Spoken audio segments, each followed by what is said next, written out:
ಪರಿಸರ ರಕ್ಷಣೆಯನ್ನು ಕುರಿತು ನಾನಿವತ್ತು ಒಂದು ಪುಟ್ಟ ಕಥೆಯನ್ನು ಹೇಳ್ತಾ ಇದ್ದೀನಿ.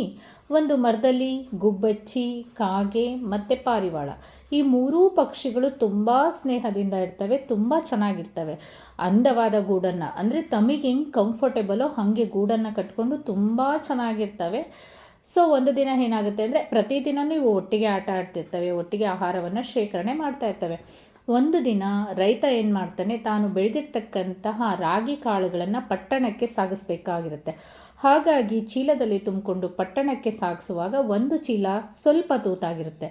ಅದರಿಂದ ರಾಗಿ ಕಾಳು ಚೆಲ್ತಾ ಇರುತ್ತೆ. ಇದರಲ್ಲಿ ಒಂದು ಪಕ್ಷಿ ನೋಡುತ್ತೆ. ಅದು ಹೋಗಿ ತನ್ನ ಸ್ನೇಹಿತರಿಗೆ ಹೇಳುತ್ತೆ. 3 ಪಕ್ಷಿಗಳು ಬಂದುಬಿಟ್ಟು ಆ ರಾಗಿ ಕಾಳುಗಳನ್ನು ಹೆಕ್ಕಿ ತಂದು ತಮ್ಮ ಗೂಡುಗಳಲ್ಲಿ ಶೇಖರಣೆ ಮಾಡ್ತವೆ. ಶೇಖರಣೆ ಮಾಡಿಕೊಂಡು ಪ್ರತಿದಿನ ತಿಂದ್ಕೊಂಡು ಪ್ರತಿದಿನ ಆಟ ಆಡಿಕೊಂಡು ಆರಾಮಾಗಿರ್ತವೆ. ಆದರೆ ಹೀಗೆ ತಿಂತ ರಾಗಿ ಕಾಳು ಖಾಲಿ ಆಗುತ್ತೆ. ಪಾಪ ಅದೇ ಟೈಮಲ್ಲಿ ಪಕ್ಷಿಗಳಿಗೆ ಬರಗಾಲ ಬರುತ್ತೆ. ಏನು ಮಾಡಬೇಕು ಅಂತ ಹೇಳಿ ಗೊತ್ತಾಗೋದಿಲ್ಲ. ಆದರೆ ಬುದ್ಧಿವಂತ ಪಾರಿವಾಳ ಇರುತ್ತೆ. ಅದು ಈ ಪಕ್ಷಿಗಳಿಗೆ ಹೇಳುತ್ತೆ, ನೋಡ್ರಿ ಸ್ನೇಹಿತರೆ, ನೀವೇನೂ ಬೇಜಾರಾಗೋದು ಬೇಡ, ನಾವೀಗ ಒಂದು ಸ್ಥಳಕ್ಕೆ ಹೋಗೋಣ, ಅಲ್ಲಿ ನಮಗೆ ಆಹಾರ ಸಿಗುತ್ತೆ ಅಂತ ಹೇಳಿ ಈ ಗುಬ್ಬಚ್ಚಿ ಮತ್ತು ಕಾಗೆಯನ್ನು ಕರ್ಕೊಂಡು ಹೋಗುತ್ತೆ. ಒಂದು ಹಳ್ಳದ ದಡದ ಹತ್ತಿರ ಬರುತ್ತೆ. ಅಲ್ಲಿ ರಾಗಿ ತೆನೆ ಇರುತ್ತೆ.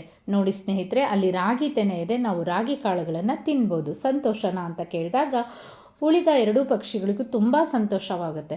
ನೋಡಿ, ಅವತ್ತು ನಮಗೆ ರಾಗಿ ಕಾಳು ಸಿಕ್ಕಿತ್ತಲ್ವ, ಅದರಲ್ಲಿ ಸ್ವಲ್ಪ ಕಾಳುಗಳನ್ನು ತಂದು ನಾನು ಇಲ್ಲಿ ಹಾಕಿದ್ದೆ. ನೀರಿತ್ತಲ್ವ, ಅದು ತನ್ನ ಪಾಡಿಗೆ ತಾನು ಬೆಳ್ಕೊಳ್ತು. ಇವತ್ತು ರಾಗಿ ತೆನೆಯನ್ನು ಬಿಟ್ಟಿದೆ, ನಾವು ಮತ್ತೆ ಹೋಗಿ ಶೇಖರಣೆಯನ್ನು ಮಾಡ್ಕೋಬೋದು ಅಂತ ಹೇಳುತ್ತೆ. ಆ ಪಕ್ಷಿಗಳಿಗೆ ಅನಿಸುತ್ತೆ, ಹೌದಲ್ಲ, ನಾವು ಸಸ್ಯವನ್ನು ಹಾಕಿದರೆ ಅದು ನಮಗೆ ಆಹಾರ ಕೊಡುತ್ತೆ ಅಂತ ಹೇಳಿ ಮತ್ತೆ ಅವು ಶೇಖರಣೆಯನ್ನು ಮಾಡುತ್ತೆ. ಸ್ನೇಹಿತರೆ, ಈ ಕಥೆಯಿಂದ ನಾವು ಏನು ತಿಳ್ಕೊಳ್ತೀವಿ ಅಂದರೆ, ನೋಡಿ, ಪಕ್ಷಿಗಳಿಗೆ ಇಷ್ಟು ಬುದ್ಧಿ ಇದೆ ಅಂದಾಗ ನಾವು ಮನುಷ್ಯರು ಪ್ರತಿದಿನ ನಮಗೆ ಉಸಿರಾಡಲಿಕ್ಕೆ ಗಾಳಿಯನ್ನು ಕೊಡ್ತಕ್ಕಂಥದ್ದು ಸಸ್ಯ. ಆಮೇಲೆ ನಮ್ಮ ದಿನನಿತ್ಯದ ಊಟ ಮಾಡಲಿಕ್ಕೂ ನಾವು ಎಷ್ಟೊಂದು ಸಸ್ಯಗಳನ್ನು ಬಳಸ್ತೀವಿ. ನಮ್ಮ ದಿನನಿತ್ಯ ಕೆಲಸಗಳಲ್ಲಿ ಎಷ್ಟೊಂದು ಸಸ್ಯಗಳ ಉಪಯೋಗ ಇದೆ. ಇಷ್ಟೆಲ್ಲ ಇದ್ರೂ ಸಹ ನಾವು ಸಸ್ಯಗಳನ್ನು ಬೆಳೆಸೋಕ್ಕೆ ರೆಡಿ ಇಲ್ಲ. ಒಂದು ಮರ ಕಡಿದ್ರೆ ಅಲ್ಲಿ ನಾವು ಒಂದು ಗಿಡವನ್ನು ಹಾಕಿ ಅದು ಮರ ಆಗೋ ತನಕ ಪಾಲನೆ ಪೋಷಣೆ ಮಾಡ್ತಕ್ಕಂಥದ್ದು ನಮ್ಮ ಕರ್ತವ್ಯ. ಅಷ್ಟೇ ಅಲ್ಲ, ನಮ್ಮ ಮನೆಯ ಸುತ್ತಮುತ್ತ ಜಾಗ ಇಲ್ಲ ಅಂದರೆ ಹೂವಿನ ಕುಂಡಗಳನ್ನು ಹಾಕಿಬಿಟ್ಟು ಅದರಲ್ಲಿ ನಾವು ಸಸ್ಯಗಳನ್ನು ಬೆಳೆಸ್ಬೋದು. ಇನ್ನೊಂದು ನಮಗೆ ಗೊತ್ತಿರಲಿ ಸ್ನೇಹಿತರೆ, ನಾವು ಪೇಪರ್ಸ್ನ ಸುಮ್ಮನೆ ಹಾಳು ಮಾಡಬಾರ್ದು. ಯಾಕಂದರೆ ಪೇಪರ್ಸ್ ತಯಾರಾಗೋದು ಮರಗಳಿಂದ.